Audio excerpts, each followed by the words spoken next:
예, 안녕하세요. LA 뷰입니다. 여러분들 그 부동산 알아보러 갈 때, 아파트 보러 갈 때, 뭐 빌라 알아보러 갈 때, 다가구 주택 알아보러 갈 때, 어디 가십니까? 임장하러 갈 때.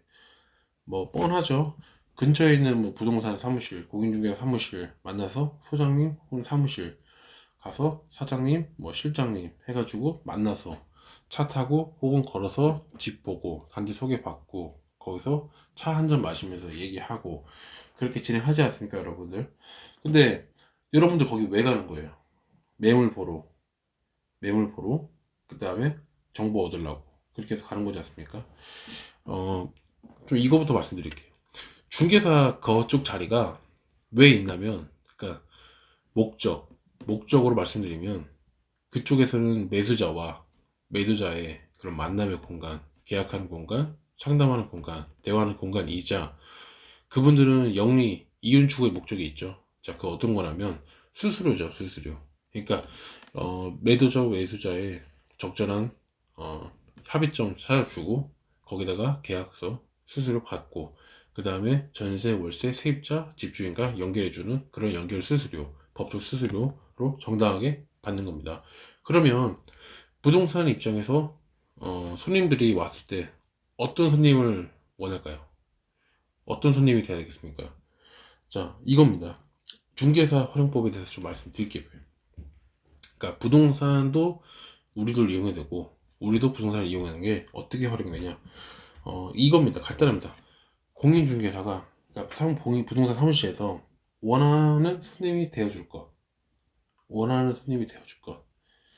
어, 말을 하더라도 말을 하더라도 그냥 뭐 알아보러 왔어요. 뭐 이렇게 그냥 뭐 여기 어때요? 뭐 이런 식으로 그냥 맹목적으로 그냥 무의미하게 알아보는 영역가 없이 그렇게 대답을 하는 것보다 목소리, 말투, 자신감 있게 좀 자신 있게 이걸 하는 겁니다. 진짜 마치 살 것처럼 나 여기 괜찮으면 여기 살 거였는데 돈은 총으로 준비가 돼 있는데 마치 살 것처럼 딱 와서 여기 어떠냐, 뭐가 어떠냐 확실하게 똑부러지게 얘기하는 거랑 그렇게 반대로 얘기하는 거랑은 완전 천지 차이입니다.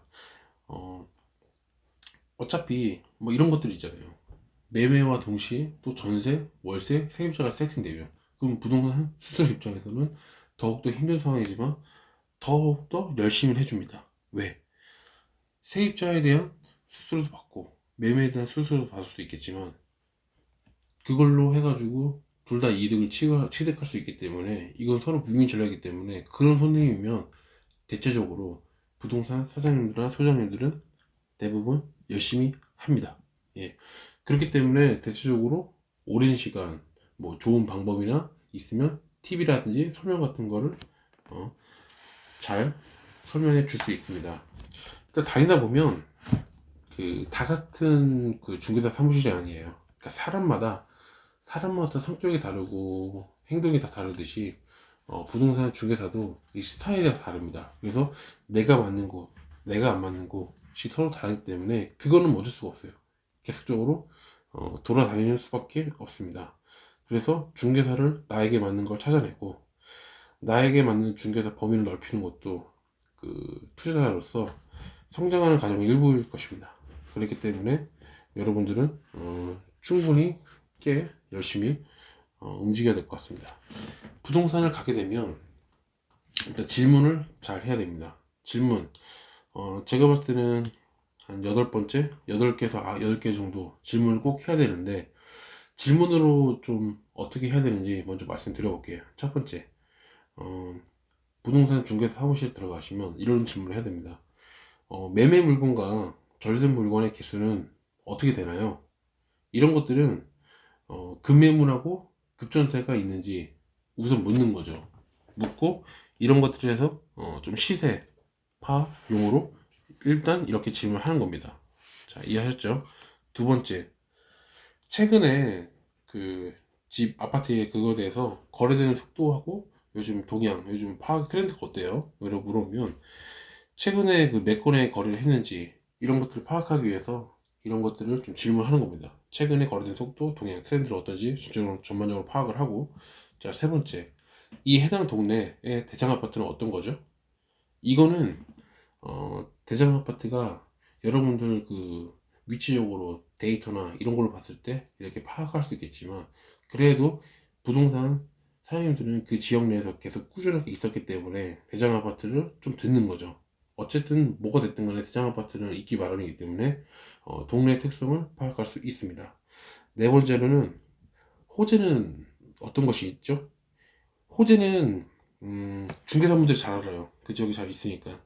그러니까 집을 사려고 하는 사람에게 설명할 때 가장 중요한 사항입니다. 호재가. 그래서 중개 사무실을 막 여러 곳 들렸을 때 지역 호재는 인터넷 정보에도 못 미치게 파악했다면 중개사와 대화가 좀 부족했던 걸 수 있습니다. 자, 그러면 다섯 번째, 혹시 원하는 가격대가 뭐 이거 이 정도 되는데 팔 수 있을까요? 진짜 그 가격 거래가 될까요? 전세를 놓으려면 수리를 해야 될까요?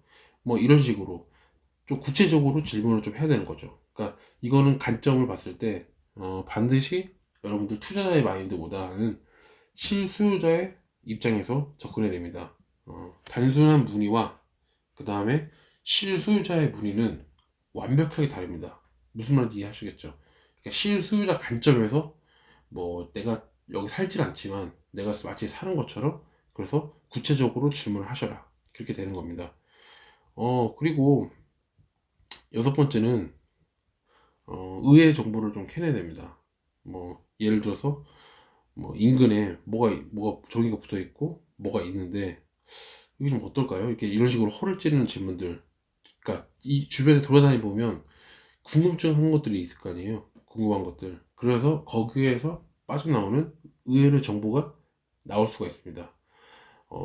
얼마나 많은 사람들이 있겠어요. 그쪽에 샀는데 똑같은 질문 말고, 예를 들어서 뭐 전봇대 뭐가 붙어 있다거나 아니면 지역 내 뭐 특성에 뭐가 의문점 같은 거 있으면 꼭 한 번씩은 사무실 가가지고 공인중개사 사장님한테 여쭤보시길 바라겠습니다. 그리고 일곱 번째는 보통 그 주변 사람들이 어디로 보통 많이 출근하는지, 예를 들어서 뭐 공장이 있다, 뭐 산업단지가 있다, 아니면 지식산업센터가 있다, 이렇게 있으면 어느 쪽으로 보통 대부분들이 출근하는지 이런 것들을 물어볼 수 있습니다. 근데 이런 정보는 인터넷 같은 데 찾아볼 수 없기 때문에 지역에서 물어보는 거죠. 아, 여기는 예를 들어서 뭐 바다, 뭐 공단 쪽에 있다, 무슨 뭐뭐 공단에 있다, 그러면은 아, 이쪽 사람들이 이쪽 출근합니다. 아니면 의외로 내가 알지 못한 곳에 직장이 모이는 곳에 있을 수가 있기 때문에 그런 것들은 꼭 물어보시면 될 것 같습니다. 그리고 여덟 번째는 이곳 사람들은 어떤 사람들, 주로 어떤 사람들이 이사 오고 어떤 사람들이 이사 가능해요. 이거는 그 지역마다 특성이 있어요. 지역마다 특성, 분위기 파악, 그리고 나이 연령대. 그러니까 신혼 부부들이 많이 사는 곳, 혹은 중년 부부들이 많이 사는 곳, 그 다음에 뭐 애들이 좀 많이 모여 있는 곳, 애들이 의외로 없는 곳, 그 다음에 이런 어떤 사람들이 이사 오고 또 어떤 사람들이 이사 가는지. 그러니까 예를 들어서 그런 거죠.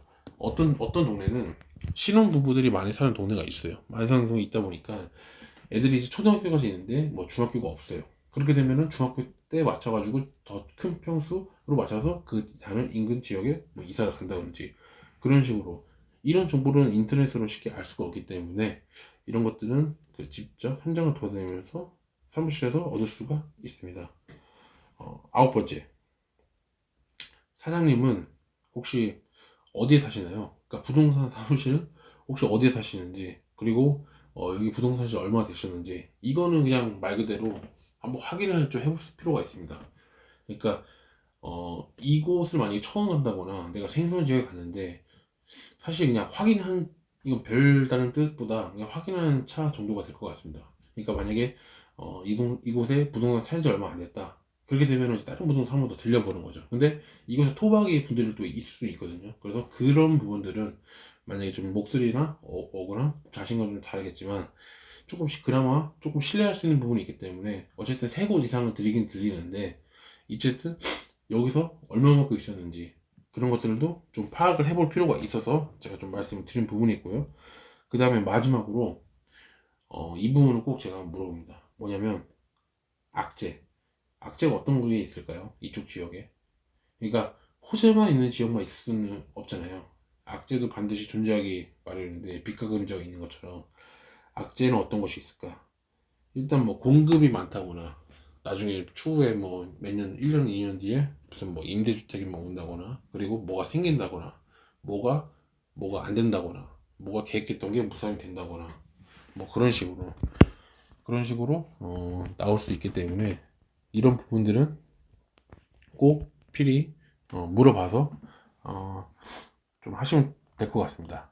그러니까 공인중개사를 막연하게 들어가서 즉흥적으로 하는 것보다 기본적으로 내가 질문해야 될 부분들 있잖아요.